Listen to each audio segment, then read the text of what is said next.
In today's video, I'm going to teach you how to cancel a Mailerlite subscription. To get started, log into your Mailerlite account and make sure you're on the main dashboard.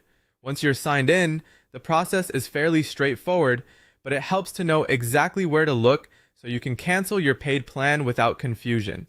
From the dashboard, head over to your account settings. This is where Mailerlite keeps the main controls related to your account, including billing, subscription details, and plan management.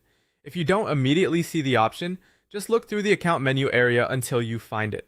After opening account settings, select Plan and Billing. This section shows the details of your current subscription, including what plan you're on and the options available for changing it. Since cancellation is handled as a plan change rather than a separate delete action, this is the correct place to continue. Next, click Upgrade or Downgrade. Even though the wording mentions upgrading, this is also where you can move away from a paid plan. On the next screen, choose the free plan, which is also the option used to cancel your current subscription. In some cases, this may be labeled as free plan or cancel subscription, so select the option that switches your account off the paid plan. Once you've chosen that option, follow the on-screen prompts to confirm the cancellation.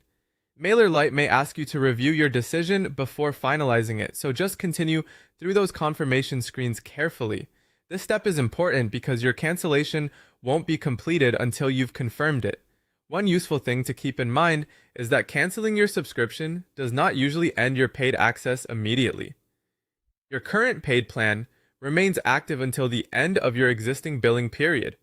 That means you can continue using the features you already paid for until that cycle officially ends.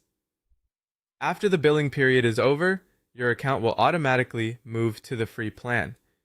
At that point, you won't be charged again, and your subscription will remain on the free tier unless you decide to upgrade in the future. If you want to avoid